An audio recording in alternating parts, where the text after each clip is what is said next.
Hello everyone, welcome to biology pathway. और आज हम शुरू करने वाले हैं बॉटनी का एक चैप्टर जो कि प्लांट किंगडम है। तो प्लांट किंगडम चैप्टर जो कि हम चैप्टर सेकंड जो होता है जिसमें हम ऑर्गेनिज्म का क्लासिफिकेशन करते हैं। तो ऑर्गेनिज्म को आर.एच. विटाकर ने लास्ट में 5 किंगडम क्लासिफिकेशन सिस्टम दिया था जिसमें सबको 5 डिफरेंट कैटेगरीज में डिवाइड कर दिया गया था और उसी में से ही हम एक किंगडम जो पढ़ते हैं, एक ग्रुप जो पढ़ते हैं वो प्लांट होता है। तो हम उसी को कंप्लीट डिस्कस करेंगे। तो सबसे पहले प्लांट किंगडम का एक क्लासिफिकेशन देखेंगे। उस क्लासिफिकेशन में हम देखते हैं कि प्लांट्स भी अलग अलग टाइप के होते हैं। कुछ बहुत छोटे साइज के होते हैं जो बिल्कुल थैलस जैसी बॉडी होती है जिसको हम एल्गी बोल सकते हैं। कुछ ऐसे प्लांट्स होते हैं जिनमें बॉडी थोड़ी सी जो है एल्गी से बड़ी हो गई है, हाइट इंक्रीज हो गई है, उसमें कुछ और सुपरफिशियल कैरेक्टर्स आ गए हैं जिसको ब्रायोफाइट, स्टेरिडोफाइट, जिम्नोस्पर्म और एंजियोस्पर्म्स बोलते हैं। तो सबसे पहले एक क्लासिफिकेशन सिस्टम ड्रॉ करते हैं जो कि हमारे इस चैप्टर का एक माइंड मैप हो जाएगा और उसके थ्रू आप पूरा सिस्टम जो है अच्छे तरीके से सीक्वेंस वाइज पढ़ सकते हैं। तो चलिए शुरू करते हैं। सबसे पहले प्लांट किंगडम जो है उसको हम 2 कैटेगरीज में डिवाइड करते हैं broadly. The first category is cryptogam. देखिए क्रिप्टोगैम क्या है, हमने पूरे जितने भी प्लांट्स हैं उनको हमने 2 कैटेगरी में डिवाइड किया है। एक क्रिप्टोगैम है और एक है आपके पास फेनेरोगैम, राइट। फेनेरोगैम, क्रिप्टोगैम कौन से प्लांट्स होते हैं? क्रिप्टोगैम वो प्लांट्स होते हैं जिनमें सीड्स नहीं होते, जिनमें सीड का फॉर्मेशन हुआ ही नहीं है, यानी कि ये होते हैं विदाउट सीड, राइट। और अगर हम फेनेरोगैम्स की बात करें तो ये वो वाले प्लांट्स होंगे जिनमें सीड प्रेजेंट रहने वाले हैं, राइट। सीड जो है वो यहाँ पे प्रेजेंट रहेंगे, सीड्स दिखेंगे। तो ऐसे कौन कौन से प्लांट्स की फर्दर कैटेगरी है जिनमें सीड्स होते ही नहीं है? इसमें देखिए आपके पास सबसे पहले आता है थैलोफाइटा।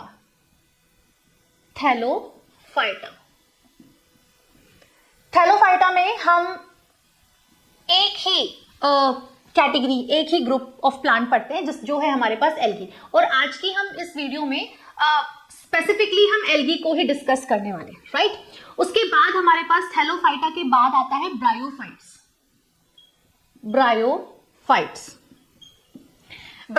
के बाद हम बात करते हैं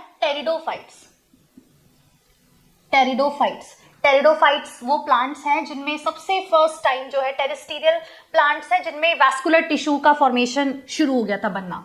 उसके बाद ये तीनों जो कैटेगरी है प्लांट की, ये तीनों के तीनों कैसे हैं? ये क्रिप्टोगैम में आते हैं। क्रिप्टोगैम का मतलब होता है जिनमें सीड्स का फॉर्मेशन नहीं होता है। तो सीड का फॉर्मेशन नहीं होता तो यहाँ पे जो रिप्रोडक्शन होती है वो स्पोर्स के थ्रू होती होगी, राइट। एसेक्सुअल, सेक्सुअल और वेजिटेटिव मोड तीनों यहाँ पे अवेलेबल होते हैं। 1 बाय 1 हम इनको डिस्कस करेंगे।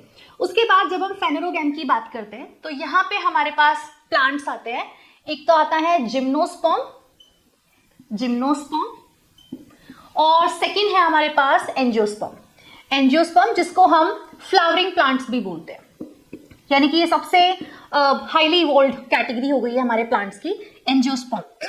जिम्नोस्पर्म भी टॉल हाइटेड प्लांट्स होते हैं बट इनके दोनों में डिफरेंस होता है। यहाँ पे जिम्नोस्पर्म में जो फ्लावर है उसका फॉर्मेशन नहीं होता, यानी कि रिप्रोडक्टिव शूट जो है वो वहाँ पे मॉडिफाइड शूट प्रेजेंट नहीं होता है। उसके बाद हम ब्रायोफाइट्स को फर्दर हम इसको क्लासीफाई करते हैं और इसके जो ब्रायोफाइट्स है इसमें 3 डिफरेंट ग्रुप्स आते हैं। सबसे पहला जो ग्रुप है वो है आपके पास, सबसे फर्स्ट ग्रुप जो है वो है इट इज हिपैटिकोप्सिडा। सेकेंड आता है आपके पास Anthocerotopsida, right. And the third one is it is Bryopsida, right. ये आपके पास ब्रायोफाइट्स की कैटेगरी है। तो एनसीईआरटी में हालांकि इनको बहुत डिटेल में डिस्कस नहीं करना होता, इनसे रिगार्डिंग सिर्फ एक जो आपके एग्जांपल्स है सिर्फ उन्हीं को गो थ्रू होना होता है एक बार, लेकिन फिर भी आप इनके नाम को याद रख सकते हैं कि ब्रायोफाइट्स को हम फर्दर हिपैटिकोप्सिडा, एंथोसिरोप्सिडा और ब्रायोप्सिडा को फर्दर डिवाइड करते हैं। आप इसको शॉर्ट में या कोई भी न्यूमेटिक ट्रिक्स बना सकते हैं इसको लर्न करने के लिए। उसके बाद जब हम टेरिडोफाइट्स की बात करते हैं तो टेरिडोफाइट्स को यहाँ पे 4 डिफरेंट ग्रुप्स में डिवाइड किया गया है. The first group is it is Coelopsida. Coelopsida, right? And the second one is it is Lycopsida. The third one is Phenopsida. And the last one is Pteridopsida.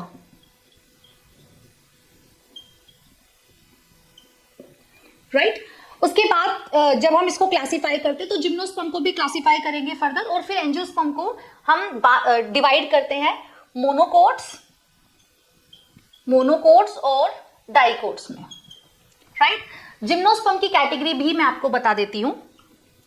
यहां पे आपके पास है साइकेडोप्सिदा, उसके बाद है हमारे पास कोनीफेरोप्सिदा, and the third one is Cnitopsida. Right? तो ये कंप्लीट क्लासिफिकेशन है, आप इसका स्क्रीनशॉट ले सकते हैं और इसको इसी तरीके से लर्न कीजिए क्योंकि हम इसको इसी सीक्वेंस से पढ़ने वाले हैं. आज हम जिसकी डिस्कशन, जिस ग्रुप को हम डिस्क्राइब करने वाले डिटेल में, वो है हमारे पास एल्गी. तो ये पूरा इस एल्गी को हम फर्दर हम क्लासीफाई नहीं करते, मतलब इसके फर्दर कोई ग्रुप्स नहीं है, लेकिन इसके 3 डिफरेंट टाइप्स है जिसमें हम देखते हैं कि हमारे पास ग्रीन कलर की एल्गी होती है, दूसरी हमारे पास ब्राउन एल्गी होती है और हमारे पास रेड एल्गी होती है. तो इन तीनों को ही हम डिटेल में डिस्कस करते हैं. तो चलिए हम डिस्कस करते हैं डिटेल में थैलोफाइटा को. देखिए हमारे पास जब हम थैलोफाइटा की बात करते हैं तो आप इसके नाम में ही देख सकते हैं कि यहाँ पे एक वर्ड आ रहा है थैलस. थैलो मतलब थैलस, यानी कि ये प्लांट जो है, प्लांट जैसा नहीं दिखेगा एक्चुअली में. ये बिल्कुल भी वैसा प्लांट नहीं है जैसे कि ट्रू लीव्स है, स्टेम और रूट ऐसा कुछ प्रेजेंट नहीं है यहाँ पे. तो इनकी बॉडी कैसी होती है? इनकी बॉडी होती है थैलस जैसी. थैलस का मतलब क्या होता है? एक अनडिफरेंशिएटेड सेलुलर मास, यानी कि प्लांट की जो सेल होती है वो अपने आप को अनडिफरेंशिएटेड एक सेलुलर बॉडी बनाती है और उस सेलुलर बॉडी को ही हम थैलस बोलते हैं. तो थैलोफाइटा में हम किस एग्जाम्पल की बात करेंगे? हम यहाँ पे बात करेंगे एल्गी की. राइट? एल्गी आप देखते हो कि जनरली आप जब भी रेनी सीजन होता है तो हमारे पास जो भी मॉइस्ट सॉइल होती है या फिर हमारे पास बेयर रॉक्स होती हैं या जहाँ पे भी मॉइस्चर अवेलेबल होता है सरफेस पे, सराउंडिंग एनवायरमेंट में, वहां पे एक ग्रीन कलर की लेयर जो है ना वो ऊपर डिपॉजिट हो जाती है. तो उसी को ही हम एल्गी बोलते हैं. लेकिन हम सिर्फ एक ही टाइप की ग्रीन एल्गी की बात नहीं करेंगे, हम डिफरेंट टाइप ऑफ एल्गी को यहाँ पे डिस्कस करने वाले हैं. तो देखिए जो एनसीईआरटी में जो वर्ड्स, जो टर्म्स गिवन है, हम उसी से ओरिएंटेड होके, यानी कि टू द पॉइंट हम एनसीईआरटी की लाइंस को ही रीड करने वाले हैं, लेकिन वन बाय वन हम उनको समझने भी वाले हैं. देखिए जब हम एल्गी की बात करते हैं तो एल्गी कैसे होते हैं? सिंपल होते हैं. ये सिंपल थैलोइड होते हैं, या कह सकते हैं कि थैलस लाइक बॉडी होती है इनकी. राइट? दूसरा टर्म क्या है? They are containing chlorophyll pigment. तो ये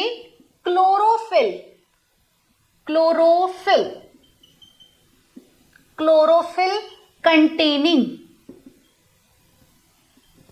थैलोफाइटा होते हैं. राइट? अगर हम एल्गी को डिफाइन करें तो ये क्लोरोफिल को कंटेन करने वाले थैलोफाइट्स होते हैं. ठीक है?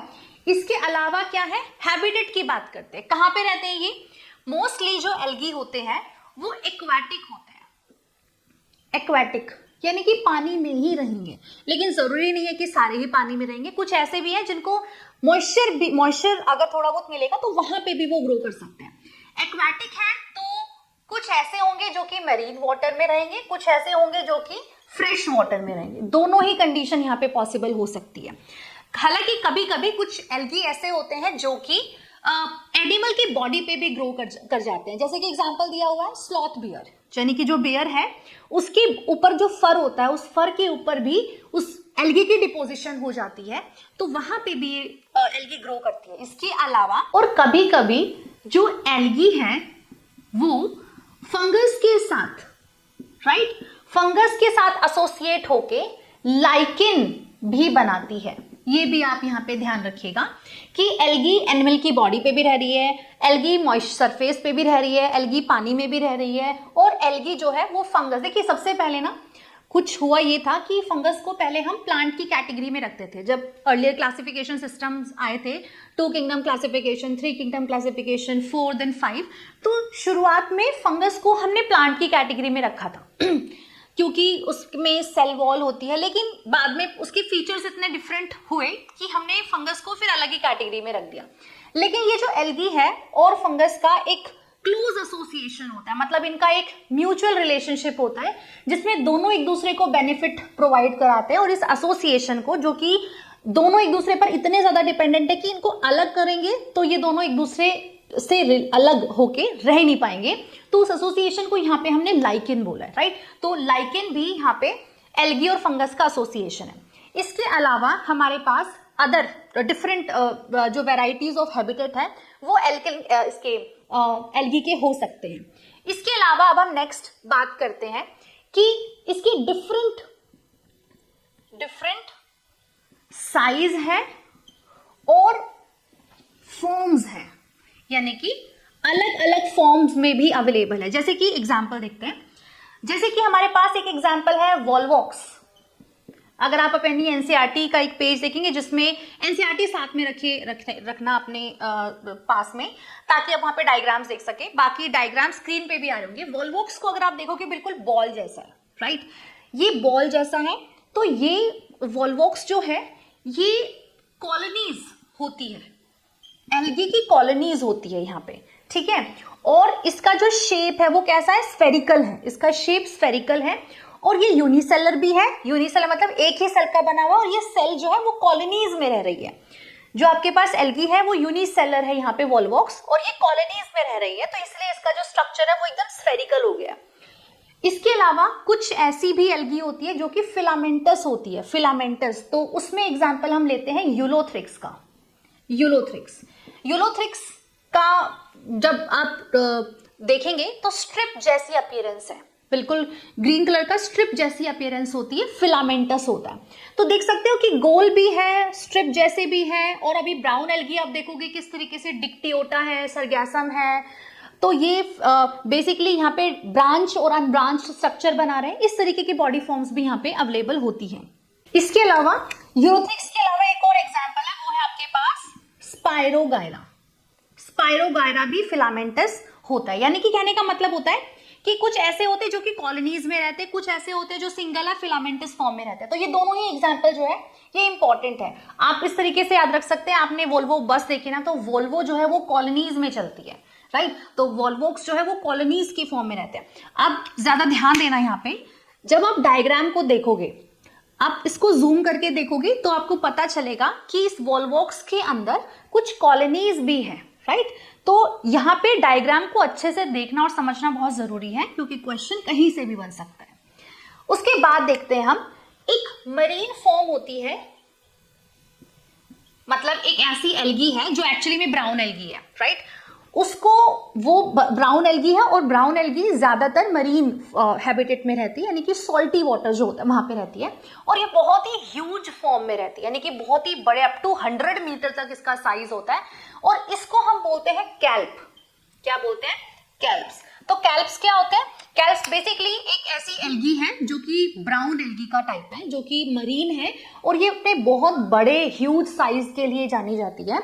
उसी को हम कैल्प बोल रहे हैं, राइट। इसी को ही हम कैल्प बोलते हैं। अब हम बात करते हैं रिप्रोडक्शन मोड की, राइट। अगर हम रिप्रोडक्शन मोड की बात करें एल्गी, देखिए अभी ना हम एल्गी के जनरल फीचर्स को डिस्कस कर रहे हैं, जनरल कैरेक्टरिस्टिक फीचर को डिस्कस कर रहे हैं। जनरल फीचर डिस्कस करने के बाद हम इंडिविजुअली ग्रीन, रेड और ब्राउन को लेंगे, तो वो समझना आपके लिए बहुत ही ज्यादा ईजी हो जाएगा। तो अगर हम मोड ऑफ रिप्रोडक्शन की बात करें, मोड ऑफ रिप्रोडक्शन की, तो मोड ऑफ रिप्रोडक्शन 3 तरीके का होगा। द फर्स्ट टाइप जिसको हम बोलते हैं वो है वेजिटेटिव। अब देखिए वेजिटेटिव टाइप ऑफ रिप्रोडक्शन जो है, आप इसको हमेशा की तरह याद रख लेना। इस चैप्टर में मोस्टली यहाँ पे फ्रेगमेंटेशन जो है, फ्रेगमेंटेशन का मतलब क्या होता है? फ्रेगमेंटेशन का मतलब होता है कि जैसे एल्गी का कोई एक छोटा सा पीस, एक सेल टूट के वो दूसरी कॉलोनी या दूसरा जो है आपके पास एक एल्गी या पूरी पेरेंटल एल्गी बन जाएगी।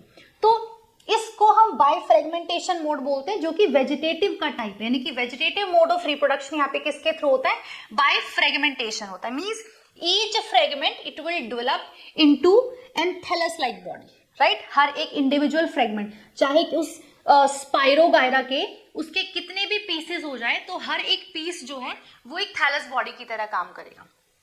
इसके अलावा अगर हम बात करें सेकेंड मोड ऑफ रिप्रोडक्शन, जो हम बोलते हैं एसेक्सुअल, राइट, जो सेकेंड टाइप है विच इज एसेक्सुअल।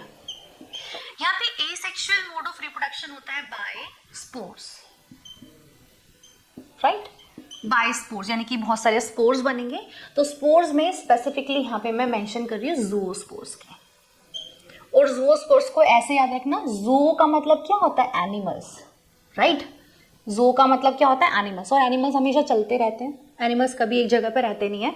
तो जो चलते रहेंगे इसका मतलब कुछ तो होगा उनमें मैकेनिज्म। तो यहाँ पे जो ज़ूओस्पोर्स होते हैं उनमें चलने का मैकेनिज्म किसके थ्रू आता है, फ्लैजिला के थ्रू, राइट। तो यहाँ पे ज़ूओस्पोर्स जो होते हैं उनमें फ्लैजिला प्रेजेंट होता है, जिसके थ्रू इन स्पोर्स में मूवमेंट हो पाती है।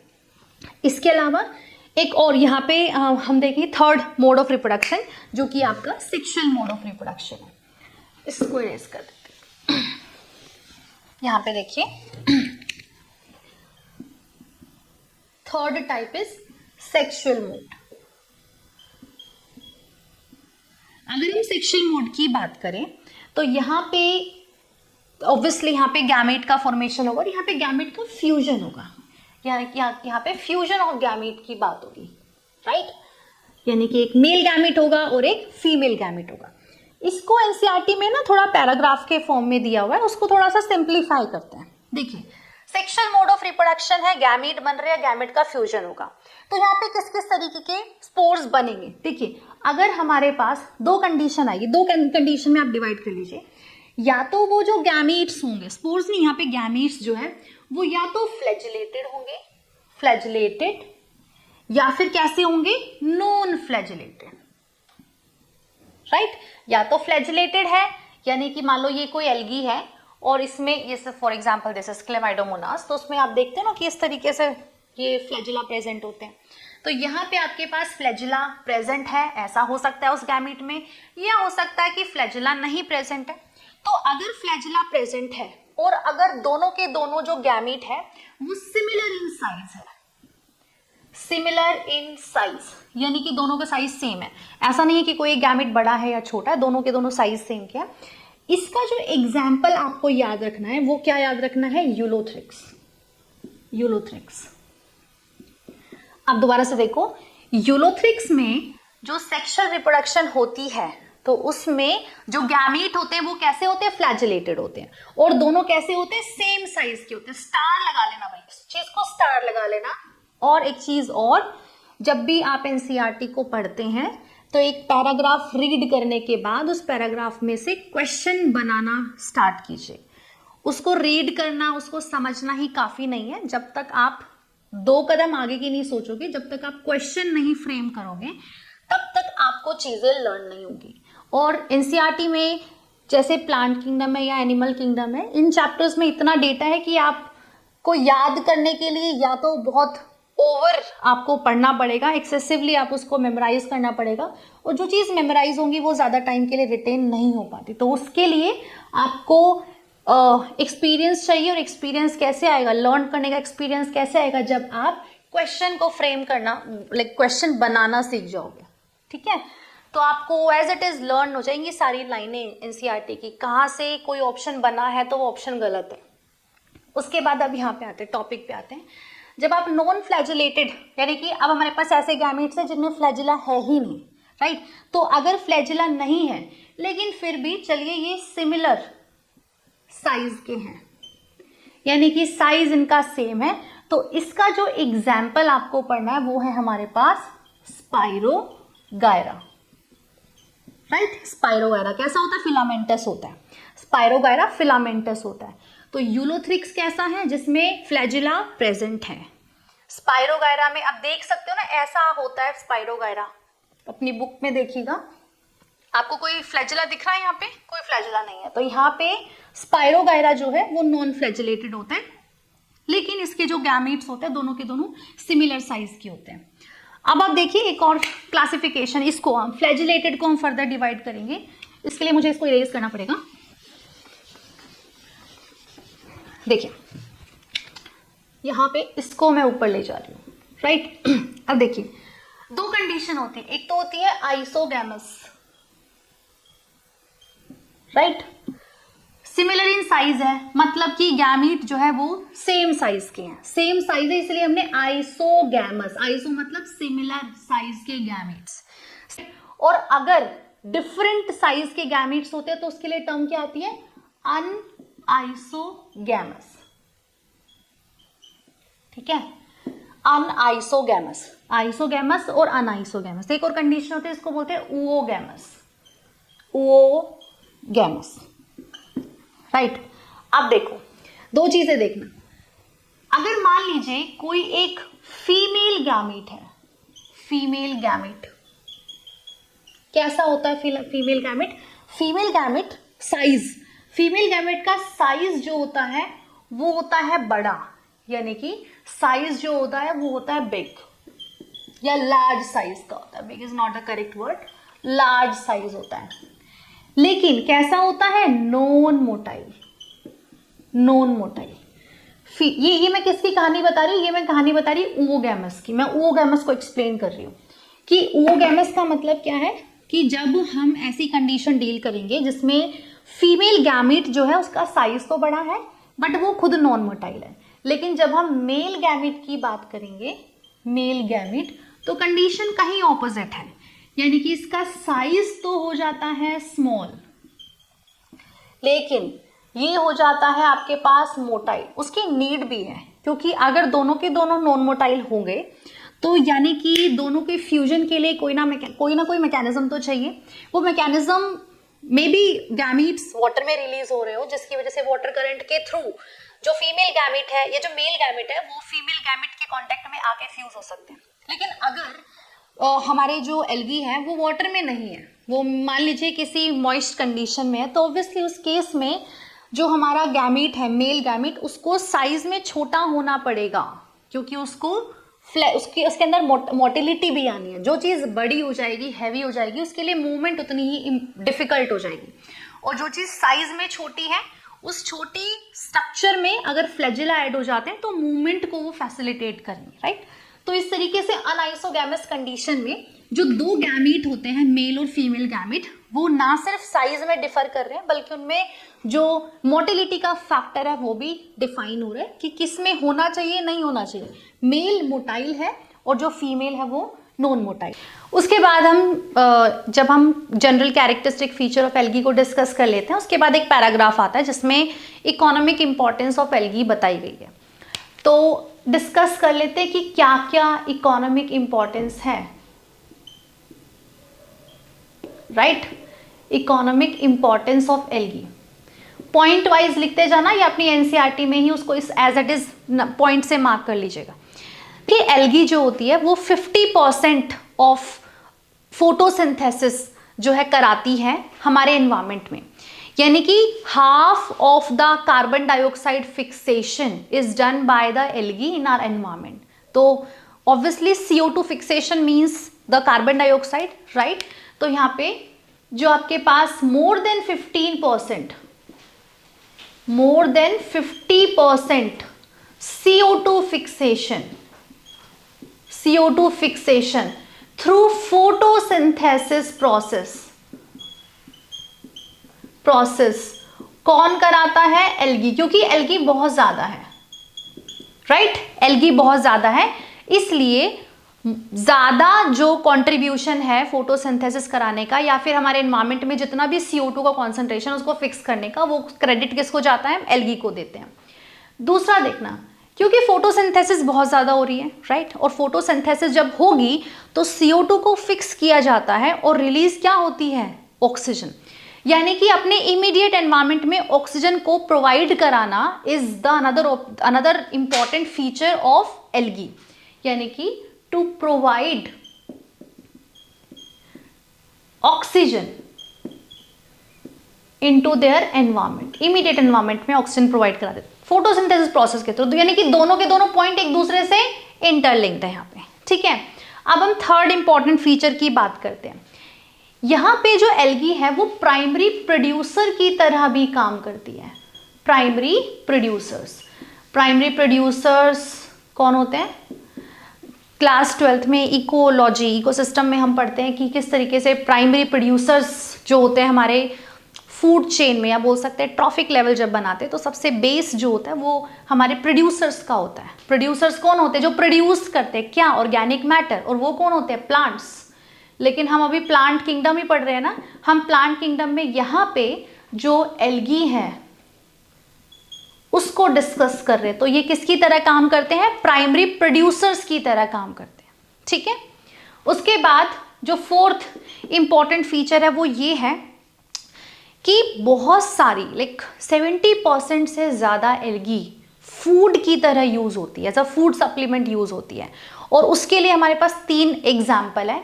जैसे कि एक एग्जाम्पल है पोरफायरिन, राइट। दूसरा एग्जाम्पल है लेमिनेरिन, राइट, जो आपके पास जो लेमिनेरिया होती है, लेमिनेरिया। और जो थर्ड एग्जाम्पल है वो है सार्गैसम, राइट। तो मैंने कुछ इस तरीके से याद किया था,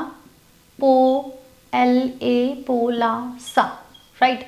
तो इस तरीके से आप तीनों एग्जाम्पल को याद रखोगे कि ये एल्गी जो है सबसे ज्यादा फूड सप्लीमेंट की तरह यूज होती है, राइट। कुछ ऐसे भी फूड सप्लीमेंट्स हैं जिनको जो आपके पास स्पेस में जाते हैं ना, तो इन्हीं को पैक करके लेके जाते हैं एज अ फूड सप्लीमेंट, ठीक है। तो ये पोरफायरिन, लेमिनेरिया और सार्गैसम, इन तीनों एग्जाम्पल को आप याद रखोगे जो कि फूड सप्लीमेंट की तरह यूज होता है मेजरली। उसके बाद कुछ ऐसे भी एल्गी हैं जो कि हाइड्रोकोलॉइड्स बनाते हैं। हाइड्रोकोलॉइड्स, हाइड्रोकोलॉइड्स क्या होते हैं? वाटर को होल्ड करने वाले सब्सटेंस, यानी कि water holding substances,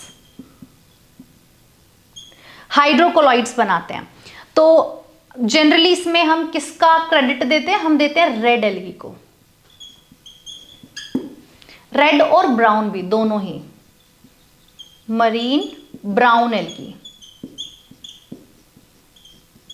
right. Hydrocolloids very very important. ये सारे के सारे पॉइंट्स जो मैं आपके सामने डिस्कस करी, ये सारे के सारे एनसीईआरटी के टू द पॉइंट है, इंपॉर्टेंट वाले, ठीक है, जिसमें एग्जाम्पल इंक्लूडेड है। वही एग्जाम्पल आपको याद करने हैं शॉर्ट में, किसी भी तरीके से बार बार रिवाइज करना, नोट्स बना लेना, आपको लर्न हो जाएंगे। तो हाइड्रोकोलॉइड्स की तरह रेड एल्गी और मरीन एल्गी यूज होती है, ग्रीन एल्गी को यूज नहीं किया जाता। ऑप्शन में बन के आ सकता है क्वेश्चन, तो याद रखना इसमें आपको रेड और ब्राउन ही मेंशन करना है, जो कि वाटर को होल्ड कर सकते हैं। इसके अलावा एक एल्गिन और एक collagen, sorry it is carrageenan, EEN, कोरेजिन।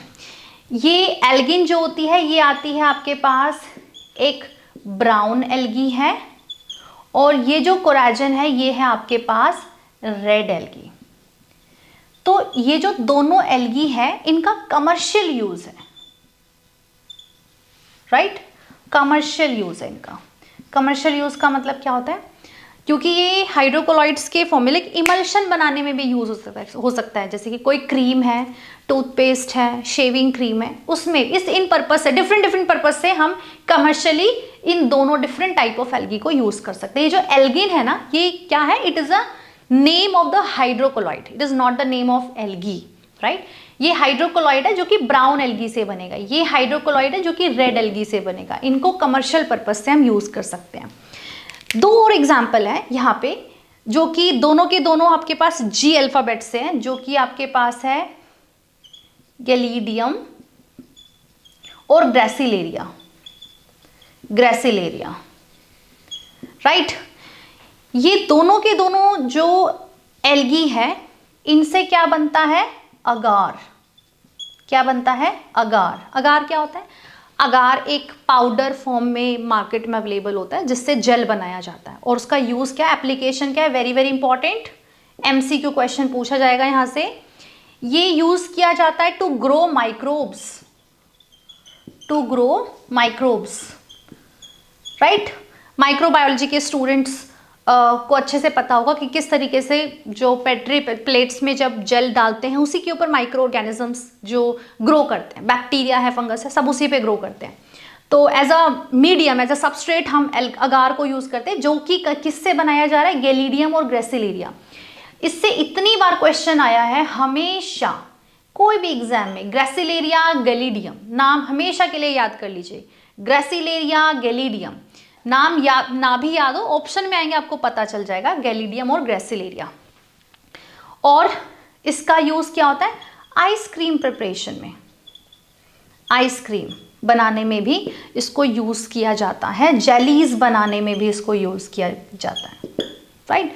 So these are, एक और लास्ट जो आपके पास रहता है 6 पॉइंट, वो ये है कि हमारे पास क्लोरेला एक यूनिसेलुलर एल्गी है।